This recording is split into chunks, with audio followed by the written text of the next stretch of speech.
Bienvenue à tous dans cette vidéo où je vais vous montrer comment on peut mettre à jour sa centrale Ecos de ESU. On va me retrouver avec ma petite webcam. Voilà, bonjour à tous. Donc ici, j'ai remarqué qu'il y a eu quelques améliorations qui ont été faites sur l'Ecos. Donc si je veux voir la version que j'ai sur mon Ecos, donc ici, je vais ici dans la configuration, dans l'onglet 3. Et je vois que j'ai la version logicielle ici 4.1.0. Maintenant, il me suffit d'aller sur le site d'ESU, ici, voilà. Donc bien sûr, sur le site d'ESU, si on veut télécharger le logiciel, l'update pour l'Ecos, il faut avoir un compte, sinon on ne peut pas aller chercher l'update. Donc on doit créer un compte et mettre le numéro de série de son Ecos. Donc on va tout d'abord sur Download, télécharger, firmware et software. Ensuite on a Ecos. Donc cet onglet n'est pas actif si on n'est pas enregistré sur leur site avec une station Ecos. Et ici on voit qu'on a eu plusieurs updates, probablement beaucoup de choses par rapport au nouveau décodeur version 5. J'ai vu aussi qu'il y a eu des améliorations concernant le M4 parce qu'il y a quelques petits soucis au niveau des décodeurs M4. Donc ici on voit on est en 4.2.7. Donc tout d'abord je vais télécharger ici la version, la dernière version qu'il y a sur le site. Voilà. Je vais mettre ça sur mon bureau. On va faire un petit dossier update. Voilà. Et voilà.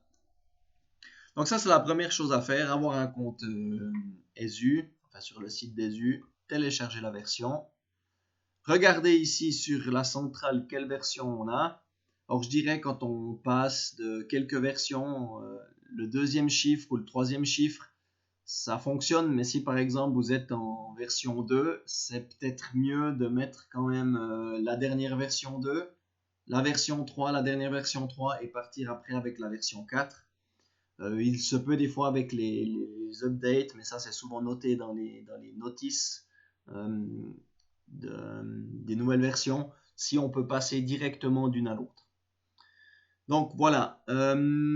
Dans une des vidéos que j'ai faites sur Train Controller, la numéro 00 je crois, je démontre comment se connecter au PC avec la centrale. Donc ici bien sûr j'ai pris un câble ici RJ45 que j'ai branché sur mon PC et sur la centrale pour les lier ensemble.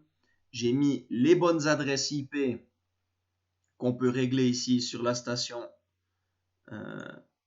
dans ces eaux-là. Voilà, donc j'ai ma carte réseau qui est en 192.168.60.1 et ma centrale qui est en .2.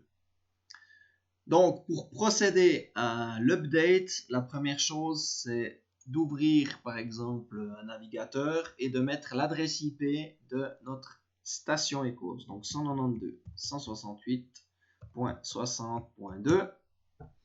Et ici j'arrive sur ma station avec différentes informations.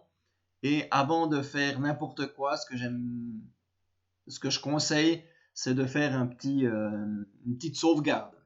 Donc je vais lancer une sauvegarde ici dans mon Ecos. Alors bien sûr, ma fenêtre où j'étais connecté avant sur mon Ecos, c'est désactivé. Ça prend un petit peu du temps. Ce qu'il faut faire méga attention dans ces moments-là, c'est de garantir qu'on ne perde pas la communication entre l'Ecos et le PC. Donc qu'on ait un bon câble et qu'on ne l'enlève pas, et qu'on n'ait pas une coupure de courant. Au niveau des produits ESU, c'est des choses qui se passent pas trop mal. Quand on a des soucis, on peut recharger la dernière config. Ça se passe bien. D'autres stations, des fois, ça, comme on dit, ça merde un peu. Donc ici, je peux enregistrer mes settings, donc ma configuration actuelle en 4.1. je vais mettre la date. Voilà. Et c'est parti pour une sauvegarde. Et il l'a même déjà faite, c'est parfait, on n'aura pas de temps mort. C'est moi qui fais les blancs plutôt.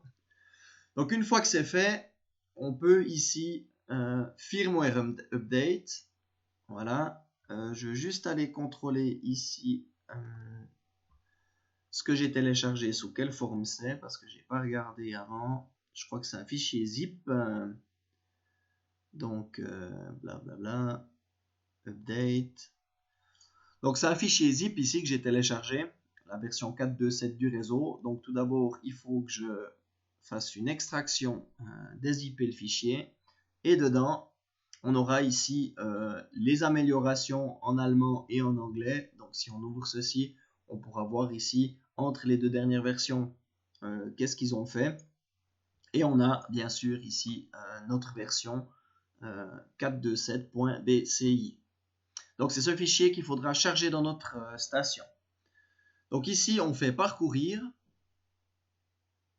On vient chercher notre fichier 4.2.7.bci. On le sélectionne, ouvrir. Une fois qu'on a le chemin qui s'est affiché ici, on fait send. Et là maintenant, il y aura un petit moment d'attente. Il y a une communication qui se fait, il y a une installation. La centrale va aussi afficher qu'elle est en train de faire une update et qu'il ne faut surtout pas enlever l'alimentation ou la connexion. Je vous propose de faire une petite pause sur la vidéo et de vous retrouver quand c'est terminé. À tout à l'heure. Voilà, c'est pas encore tout à fait terminé, mais je vous montre juste un petit peu l'affichage qu'on a. Donc ici, il y a la fenêtre qui a changé.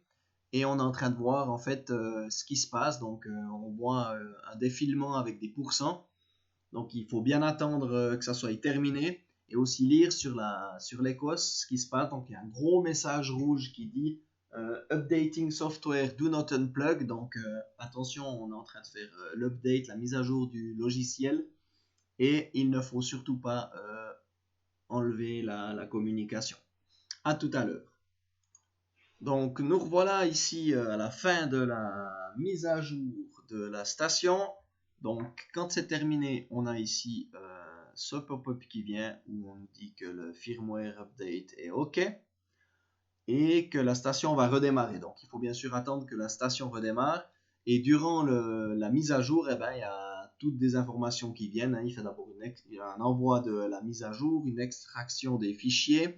Ensuite, la mise à jour, une installation de l'OS, enfin, il faut simplement suivre ce qui est écrit. Et à la fin, on a ça. Donc maintenant, si je me reconnecte sur ma station, voilà, je reviens ici dans configuration 3.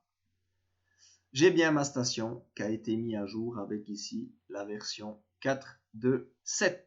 Donc voilà, ma station est maintenant à jour avec les dernières fonctionnalités, les éventuels bugs ou problèmes qui ont été corrigés. On est fin prêt pour continuer. Donc voilà ce que je voulais montrer durant cette petite vidéo. J'espère que ça pourrait être utile aux personnes qui la regardent. N'oubliez pas le petit pouce bleu, ça fait toujours plaisir. J'ai plus qu'à vous souhaiter une bonne soirée ou une bonne journée si vous regardez cette vidéo la journée. Et à une prochaine, dans une prochaine vidéo. Bye bye!